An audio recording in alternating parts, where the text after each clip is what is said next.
How's it going, everyone? College Lefty, and in this video I have for you guys a ranked seasons game. I'm currently at level 99 gold, and this game will be for level 1 diamond, so I will be able to unlock Duke Snider or Brooks Robinson after this game. I'm going to be hopping into it. We both have Justin Verlander on the mound, who has actually been a much better pitcher for me. I started off really struggling with this card.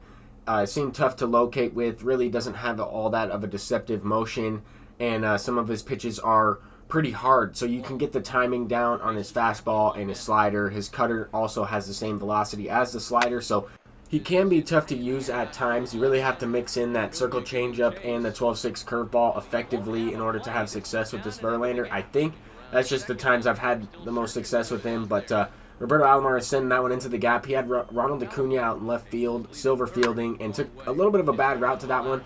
May have been too short of a route. Might have had to get behind the ball a little bit more, and I was able to score the run. I mean, Alomar got to third base on the triple, counted as a hit, and Frank Thomas was cashing him in there. So early 1-0 lead, and this opponent had the Ian Kinsler. First time facing the Ian Kinsler. He pops it up to Roberto Alomar. Definitely a solid second baseman for a pretty good price if you don't have Roberto Alomar or someone like Joe Morgan as well. But I threw an accidental dot of a curveball right there. That's really effective. 12-6 curveball. It's important to get the confidence up on that pitch. I'm looking to get the slider up as well. I think those three pitches are the most important to get the confidence up on Verlander. Cal Ripken Jr. was showing off his defense there, saving a hit from getting through the hole. And later on in the inning, a fastball over the middle of the plate. Gwynn hits it to center field. I know if you work Tony Gwynn away, then he can hurt you the other way sometimes, but there I was able to get him out, hitting the ball dead center.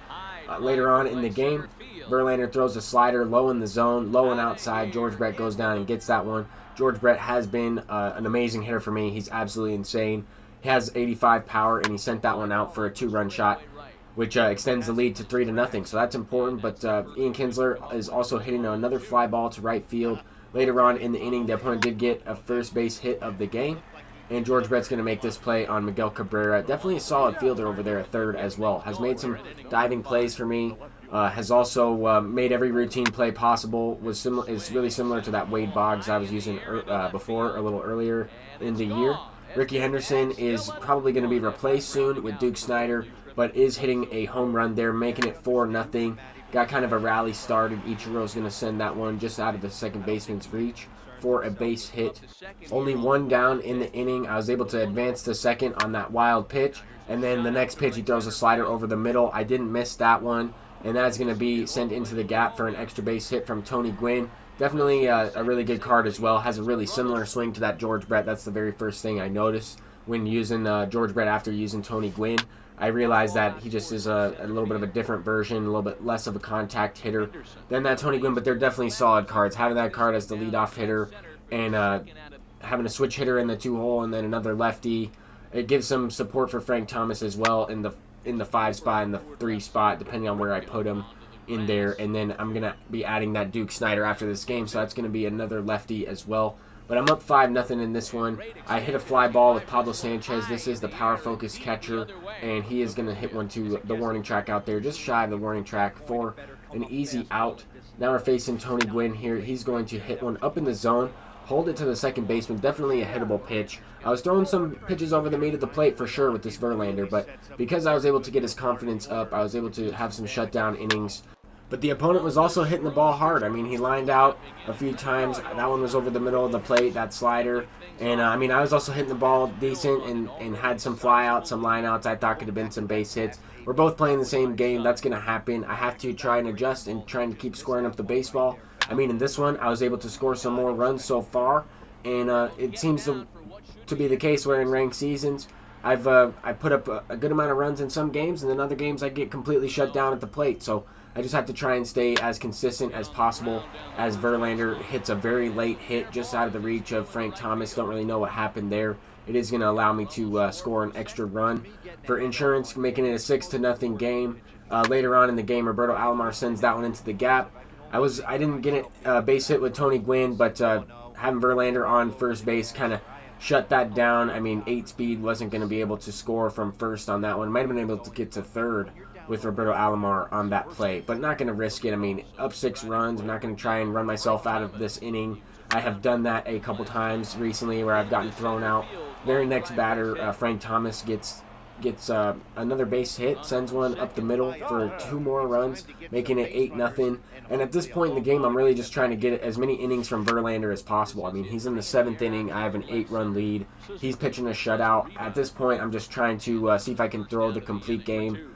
With the pitch count being at 76, I'm not sure, because this is probably the deepest into a game I've gone with Verlander. I'm not really sure how many pitches he's going to be able to throw before he enters into that yellow stamina range, or that gold stamina range. But as soon as I get the confidence up in that gold bar, for almost all of his pitches had really good confidence. He gets that gold bar of confidence, and Miguel Cabrera shoots that one into the gap. So there goes that. 1 pitch for that, and it was a double. But later on in the inning, Acuna is going to send one up the middle, so there goes the shutout. That is unfortunate. I did have a mission for a complete game shutout with the starting pitcher, but it is what it is. I mean, I'll try and get that. I already have the 300 program stars. I'm pretty close to 500, and that will give me a headliner pack. I'm really trying to get the 600 stars, so that way I can see if I can get that Diamond Player of the Month choice pack. But anyway, 8-1 game. The opponent is not giving up in this one. I respect it. He is playing this one all the way through, using his bullpen just as I would, and trying to make the comeback. I mean, he wasn't going down without a fight. He was able to get one back, and I'm trying to match him at this point in the game. I mean, he scored 1. I'm trying to match it here in the 8th, and I'm going to go ahead and do so. This hit should never be rewarded for a base hit. I understand that it's Ichiro, and he has just enough power and contact to muscle that one out of Trevor Story's reach, but that was a late base hit. That's unfortunate for the opponent, and you just hate to lose games on that one. This one is out of reach a little bit more. I mean, he's starting off this inning with the base hit as well, another blue hit from Ichiro. At least he's getting rewarded in the same way that I was, but sometimes that's not the case, and if this was a really close game, then that would have been an unfortunate play for him, but at least he was starting this next inning off with a similar hit to lead off the inning. Anyway, I just thought I'd mention that, just a little bit of the mindset that I have when I'm playing these games, as I try to overcome some of the stuff that happens, some of the stuff that's out of your control. You have to understand that it can go in your favor, and it can also go against you. But there, if I pressed R1 in time, I think George Brett makes that play. I just pressed it a little bit late. That was a solid hit, and once again, 100 pitches in from Verlander in the 8th inning. He does have the yellow stamina at this point. I'm just trying to get through this inning. I mean, I think he's coming up to the plate at the next batter, but anyway, I wasn't able to do so. He was getting a little too wild for my liking. Didn't want to give up extra runs with only 1 inning left in the game, so I did go to Trevor Hoffman, and actually Verlander was the last guy to bat in the other inning, so I probably should have just pinch hit for him anyway, but he had a shutout going. It was all right. I figured I would just try and finish the game up, see what he could do with some yellow stamina. But anyway, top of the 9th with Tony Gwynn up. Gonna flare one into the outfield. Once again, another blue late hit. It's just unfortunate to see those types of hits, but that's just the way it is sometimes. I mean, you get a couple of those per game. Hopefully it goes for both sides. That's really all you can ask for. This was a power swing. I don't really know where I missed it. I might have been a little bit early on it and hit it off the end of the bat, but it did have some weird backspin kind of coming back into the play right there. But nonetheless, bottom of the 9th inning with Trevor Hoffman in the game. That was kind of a hanging curveball. I threw it up and inside. I was trying to throw it low and inside, a little bit off the plate. Hung it there a little bit, and he sends that one to the outfield for the out. First out of the 9th inning is the most important one. There, I actually pressed R1 with Frank Thomas. He plays like a diamond fielder over there. He's like 7 feet tall. He makes up that catch. He jumps up. That's probably the highest vertical I've ever seen Frank have. But on that one, Ronald Acuna is going to ground out on a pitch up in the zone. I thought he might have a chance to send that one out, but I was challenging him with the fastball there to end the game. We get the dub there, 9-2. I hit a little bit better in this one, and I put up some more runs than I have been recently, so that's good to see. And now I'm going to go ahead and show you guys that I was able to get to Diamond Level 1.